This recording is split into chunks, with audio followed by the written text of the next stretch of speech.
Boa noite, amigos. Estamos aqui na sala do Facebook do Lar Espírita Luiz Gonzaga. Eu gostaria de saber se tem alguém aí.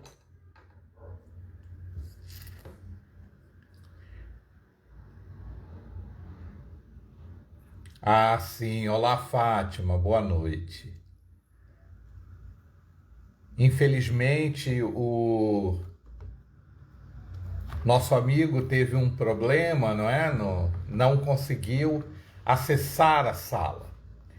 O Guaraci, então, me pediu que fizéssemos uma página e uma prece e conversássemos um pouquinho a respeito da nossa doutrina espírita aqui nessa noite.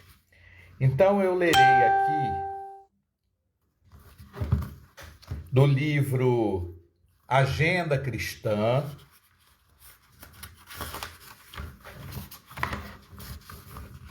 a página é Semeadura.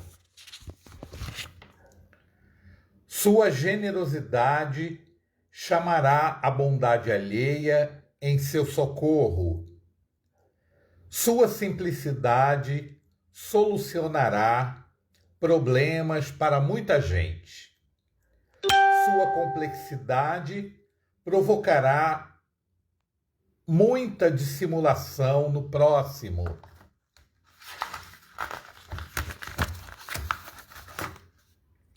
Sua indiferença fará manifesta frieza dos outros.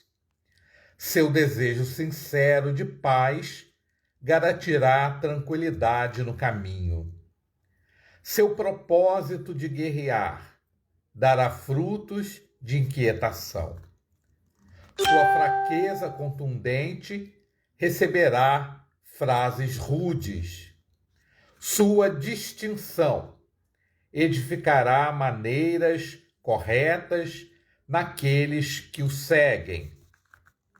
Sua espiritualidade superior incentivará sublimes construções espirituais.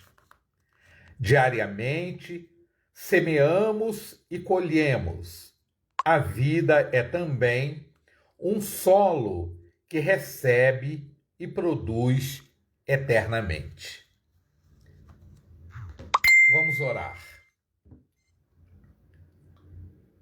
Jesus querido, médico incondicional das nossas almas, aqui nos encontramos, como em todas as semanas, reunidos em teu nome, para tecermos comentários a respeito da vida e das nossas atitudes em relação a ela. Queremos pedir, Senhor, que a tua presença possa se fazer neste momento, amparando-nos, protegendo-nos, intuindo-nos, a que possamos conversar aquilo que vai ao encontro das necessidades dos companheiros que aqui nos assistem. Pedimos, Jesus, que ampare o nosso companheiro que faria o estudo da noite de hoje, mas que por questões técnicas ele não conseguiu acessar a sala. Que ele receba, onde quer que ele se encontre, as nossas melhores vibrações de paz e de harmonia. Que assim seja, graças a Deus. Bem, meus irmãos, uma boa noite. Estamos aqui em caráter excepcional, não é? Porque as questões técnicas da virtualidade é assim mesmo, não é? Elas funcionam assim. Tem dia que prega peça, tem dia que ela funciona bem, não é? O que importa é que a gente esteja sempre ligado às esferas superiores para que um ajude o outro. E assim nós vamos estabelecendo uma rede de solidariedade na sociedade em que nós estamos habitando. Aliás, esse é um grande problema da sociedade moderna em que nós vivemos. É uma sociedade individualista, uma sociedade egoísta, aonde cada qual enxerga o seu próprio umbigo. Dessa atitude advém as injustiças, advém a infelicidade, porque ninguém consegue ser feliz sozinho. Para que eu seja feliz, eu preciso que o outro também seja. O próximo é aquele nosso referencial. Não é à toa que o maior mandamento de Jesus: amai-vos uns aos outros. Mas esse amor não é um amor como eu quero que ele seja, mas um amor como ele nos amou. Aí é que está a grande questão, não é? Então a sociedade, ela vem vivendo momentos caóticos, momentos difíceis, aonde as pessoas não se importam com a outra, em raras as exceções. Os benfeitores espirituais nos informam que estamos a caminho de um mundo de regeneração. Por enquanto, vivemos num mundo ainda de provas e de expiações, aonde o sofrimento campeia, aonde as injustiças se estabelecem. Mas isto está mudando. Isto precisa mudar. Nós já não suportamos mais tantas adversidades. Nós reclamamos que a dor é muito grande. Basta que a gente ligue a televisão, que a gente possa buscar um noticiário jornalístico, as redes sociais, a ferramenta da internet. Tudo isso tem trazido para nós essa imagem catastrófica que o ser humano ainda mantém. Mas nós precisamos mudar tudo isso. Porque já entendemos que o sentido da vida está em sermos felizes. E é isso que a gente precisa parar para pensar, não é? Qual é o sentido da vida? O que é que eu estou fazendo aqui? Para que eu estou vivendo? Para quem eu estou vivendo? Quando eu começo a fazer essas perguntas e eu começo a ter as respostas, surge em mim uma inquietação. E essa inquietação é uma inquietação boa. Por que que ela é boa?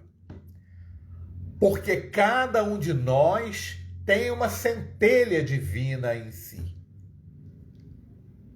Então, Deus, que é todo amor, habita em nós. Esta inquietação, ela é positiva, ela é saudável e faz com que nós melhoremos o entorno de onde nós nos encontramos. Só que nós ainda caminhamos a passos muito lentos, muito vagarosos, porque somos ainda muito individualistas. Nós é que queremos nos enaltecer. São as dificuldades morais, a vaidade, não é? Que ainda nos assola. Então nós não permitimos que as experiências boas, principalmente dos relacionamentos, possam favorecer a vida. Essa é uma grande questão. Porque à medida em que eu começo a perceber as minhas limitações, que eu preciso adquirir um pouco mais de conhecimento, um pouco mais de recursos, e isso eu posso obter através do outro, eu começo a modificar os paradigmas da minha existência. Eu começo a valorizar o próximo, a entender que todos somos importantes no cenário da vida. E aí eu paro de tomar iniciativas individuais, porque eu preciso de ações que sejam coletivas. Porque eu posso alguma coisa, mas eu não posso tudo. Eu tenho algum conhecimento, mas eu não tenho todos. Eu detenho alguma habilidade, mas não todas. Então não adianta eu me arvorar em fazer um mundo diferente sozinho, porque eu não vou conseguir. Eu preciso do outro. Eu necessito do outro para que a gente possa juntos, reunindo os meus esforços, reunindo os esforços do outro, e a gente vai construindo algo que seja melhor, algo que traga felicidade não só para mim, mas para ele também.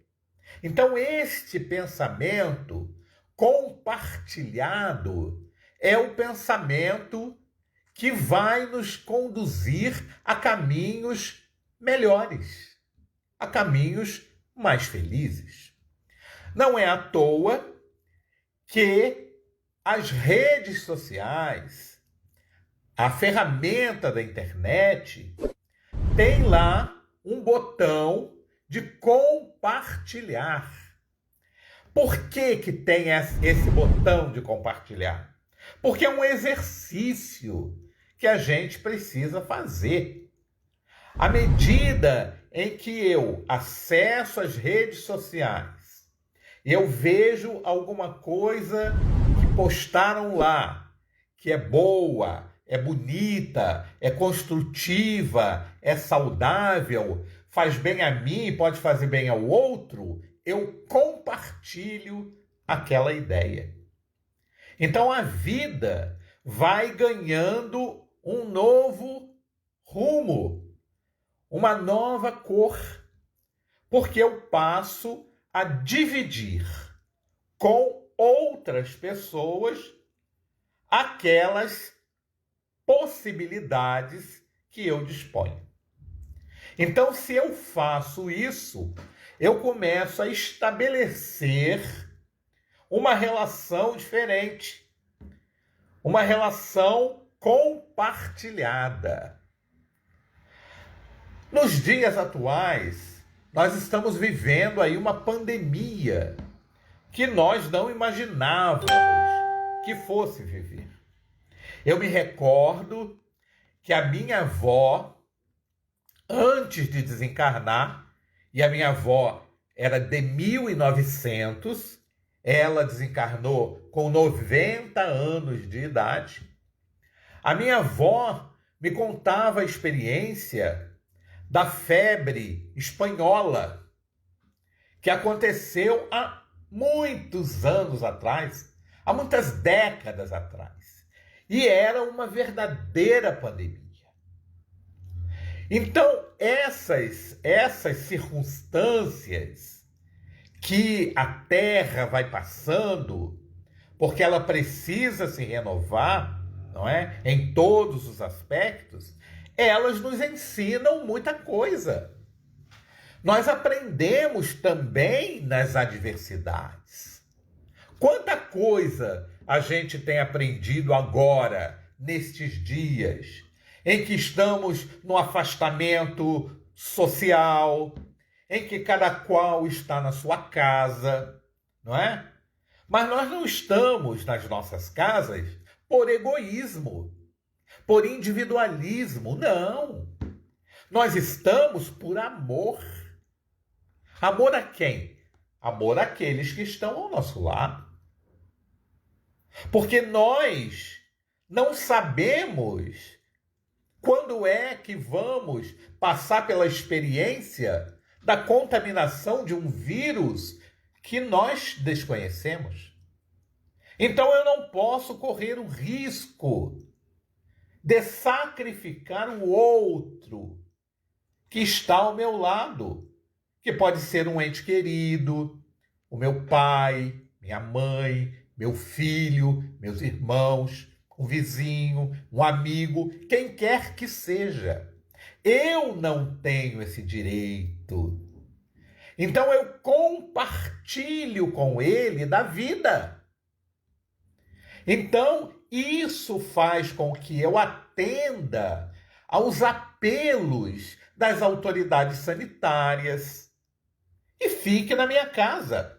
Use máscara, use o álcool gel, que eu aumente a minha proteção através da higienização das mãos, da higienização do meu vestuário, enfim, cada qual sabe aí, não é? Quais são os cuidados necessários? Já estamos cansados de saber, né? Ou melhor, já estamos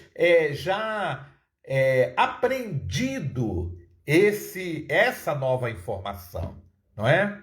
Então, à medida em que eu me utilizo desse afastamento social, que eu uso a máscara quando eu preciso estar num ambiente coletivo, quando eu preciso ter contato com outra pessoa, eu estou protegendo-a e automaticamente protegendo a mim também. Então, esta atitude é uma atitude de coletividade, de compartilhamento. Compartilhamento não de medo, não, mas um compartilhamento de saber, de experiência, de informação, de ação efetiva. Porque não basta só que eu tenha um discurso sanitário, mas é necessário que eu tenha atitudes sanitárias favoráveis à vida. Nós precisamos disso, não é?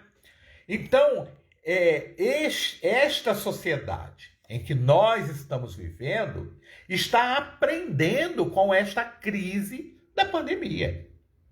Aprendendo a ser mais solidários.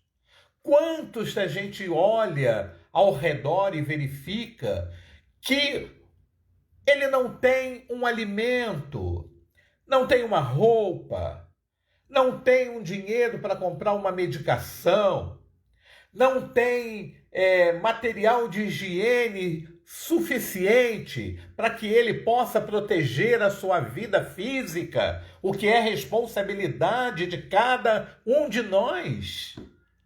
Então, à medida em que eu verifico o meu irmão, o meu semelhante, numa situação difícil dessas, eu me coloco no lugar do outro. É um sentimento de empatia. Então eu começo a perceber que eu gostaria, o que eu faria com ele, aquilo que eu gostaria que fizessem comigo, caso eu estivesse naquela condição. E isso mobilizam todos os recursos no sentido de auxiliar o companheiro que está numa situação social, econômica, menos privilegiada que a minha. Então, esta atitude é uma atitude coletiva, é uma atitude de amor, não é? Amar o próximo como a ti mesmo. Eu não quero que me façam mal. Eu não quero sofrer. Então, eu não farei isso com o outro.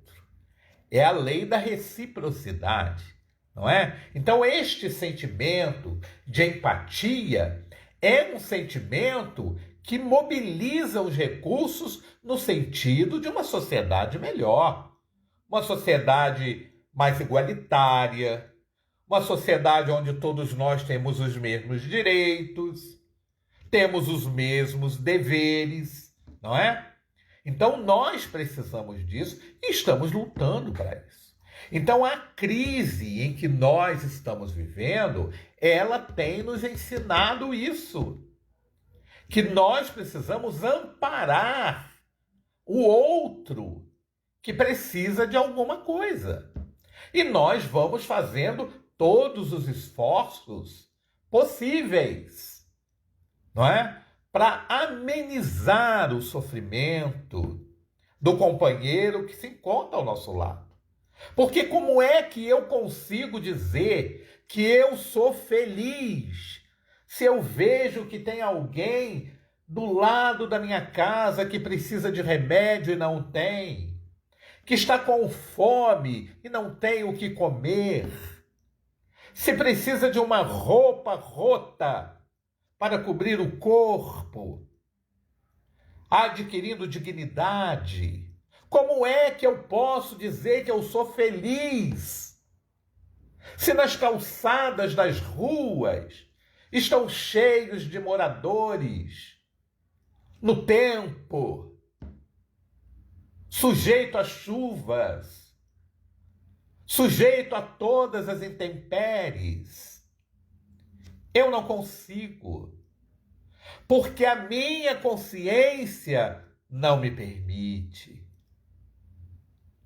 Porque nós já estamos nos melhorando.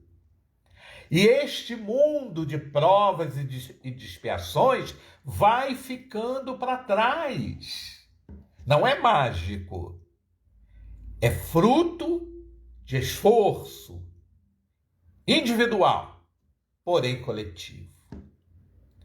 Então, meus irmãos, nós precisamos parar para pensar nisso. O que é que esta pandemia está nos ensinando? Que lições nós estamos aprendendo dessa experiência?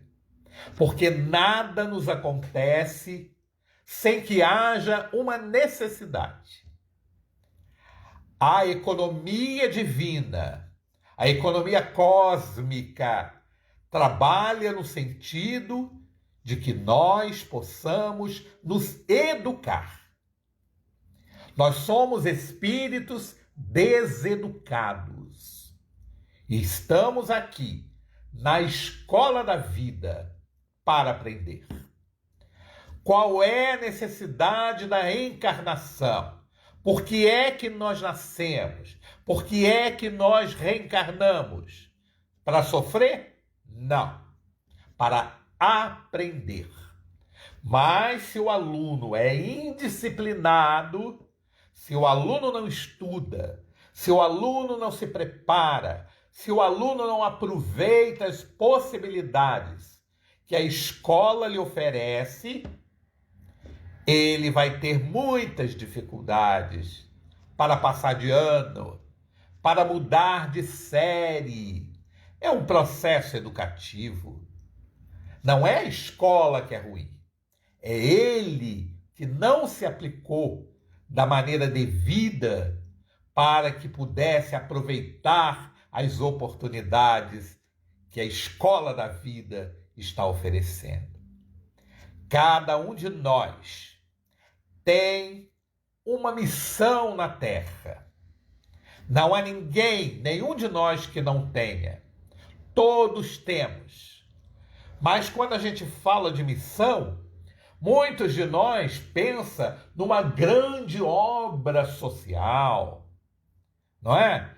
Nós ficamos pensando, por exemplo, em sermos um Chico Xavier, uma Madre Teresa de Calcutá, um Francisco de Assis, um Allan Kardec, um Divaldo Pereira Franco, para ser mais atual. Não, meus irmãos. Missão é trabalho. Missão é sinônimo de trabalho. Então, nós precisamos abraçar a nossa missão. Nós precisamos trabalhar em benefício da vida. Quando fazemos alguma coisa em relação ao outro, nós estamos trabalhando pela vida. Na semana passada, eu ouvia alguém que comentava que certa feita a pessoa não estava suportando mais as atribulações da vida. Estava aflita, angustiada. E aí chegou perto do nosso querido Chico Xavier. E o Chico, com aquele carinho que lhe era peculiar, de almas abnegadas, de espíritos de escola, e o Chico lhe pergunta: e então, meu irmão, como você está passando? E ele então diz: ah, Chico, o fio está muito fino. E aí o Chico diz: trabalhe, meu filho. O trabalho engrossa o fio. E é isso que a gente tem que fazer. É trabalhar, meus irmãos. É trabalhar quanto mais melhor. As forças vêm de Deus. É Ele que nos garante a perenidade da vida, a perenidade da existência. E nós precisamos trabalhar, porque o trabalho é um combustível. O trabalho é o alimento que faz com que a gente se mantenha vivo, de pé. O mundo moderno atravessa grandes problemas. Problemas de tristezas imensuráveis. Problemas de depressão. Os consultórios de psicologia estão lotados de pessoas em depressão. Quando nós conversamos com um, com o outro, nós vamos ouvindo as histórias e a depressão está sempre presente. É uma doença do século.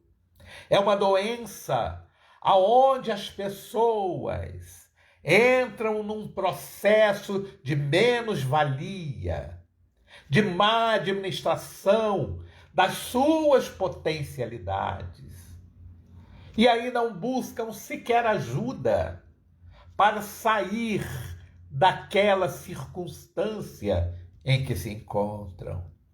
Nós não podemos ficar paralisados no tempo, chorando, pedindo, sempre, porque é necessário que nós nos esforcemos para domar as nossas más inclinações. Somos espíritas, não somos perfeitos. Falta muito ainda, mas estamos no caminho. Então, meus irmãos, a depressão, esta doença do século, que tem acometido a muitas pessoas, perpassa por nós, mas nós precisamos orar, pedindo a Deus que nos dê forças, resistências e trabalhar no bem, trabalhar nesta rede de solidariedade em favor do outro que sofre, em favor daquele que está num leito de dor, daquele que necessita do ânimo para dar continuidade às suas tarefas. Nós que temos essa missão, essa tarefa, nós precisamos abraçar. Não esperemos que a vida nos ofereça um grande evento social para que a gente possa provar que somos missionários. Não. Somos missionários sim, porque trabalhamos em favor do bem. O bem que eu faço, ele será o meu crédito em qualquer época da história da humanidade. Abracemos, meus irmãos, as oportunidades que a vida nos oferece.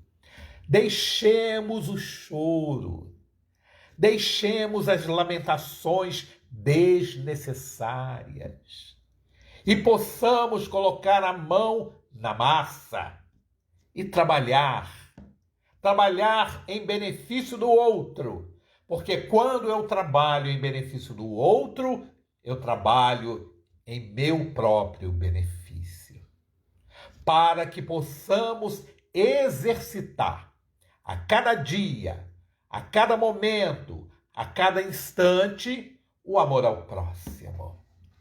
Ninguém consegue amar de braços cruzados. É preciso descruzá-los e ir à luta em benefício daquele que sofre. Ninguém é tão pobre que não precise de nada. Ninguém é tão ninguém é tão rico que não precise de nada. Nem ninguém é tão pobre que não tenha nada para oferecer. Eu não tenho dinheiro, dê um sorriso. Eu não tenho recursos amoedados e financeiros, dê um abraço. Dê uma palavra de ânimo, uma palavra de coragem, um bom dia. Isso nós podemos fazer, não nos custa nada. Um copo d'água para matar a sede daquele que necessita. Há tanto o que fazer, meus irmãos. Ofereça um livro, o livro espírita, o livro de autoajuda, que possa tirar o nosso irmão, o nosso semelhante, o nosso amigo das situações embaraçadas da existência. Todo o bem que nós façamos é um crédito que vamos adquirindo ao longo da experiência da vida. Então, meus irmãos, que nós possamos pedir a Jesus, nestes dias de dezembro, em que, como os benfeitores espirituais contam, narram para todos nós, que nas tradições do plano espiritual, em dezembro, em se aproximando o Natal, Jesus vem pessoalmente à Terra e visita todos os cantos do planeta. Não há um só lugar aonde Jesus não esteja. e o clima se modifica. É por isso que há um sentimento de fraternidade que perpassa por todos nós. Somos capazes de encontrarmos na rua pessoas desconhecidas, pessoas que nunca vimos ou que não veremos jamais, mas é possível olhar para ele e dizer Feliz Natal. É o espírito da fraternidade, é a presença de Jesus entre nós. Então, durante este mês de dezembro, pensemos no aniversariante, pensemos em Jesus e possamos ofertar a Ele o melhor presente das nossas vidas, ou seja, o nosso desejo de sermos pessoas melhores, pessoas mais honestas, mais dignas, mais solidárias em relação ao outro, porque seria o melhor presente, ou seja, é o melhor presente que possamos oferecer ao aniversariante. Então, meus irmãos, que nunca nos falte a esperança, que lembremos de Jesus, que veio à terra para nos trazer vida e vida em abundância. Que ao longo de todo este mês, este clima de alegria que nos invade o coração, que nos tranquiliza as emoções, que faz renascer em nós o desejo de sermos felizes e de fazermos felizes o outro, aquele que se encontra ao nosso lado. Que neste clima de festa espiritual nós possamos dizer obrigado, Senhor. Muito obrigado, Senhor, por tudo que me deu, por tudo que me dás. Obrigado, Senhor, pelo dia e obrigado pela noite. Obrigado pelo alimento que eu tenho. Muito obrigado, Senhor, pelo remédio que não me falta nos momentos de dor. Muito obrigado, Senhor, que eu possa olhar para o outro e atender o outro na sua necessidade. É Natal. Que Deus nos ampare e nos proteja, inspirando-nos a sermos homens e mulheres melhor. Que assim seja, graças a Deus.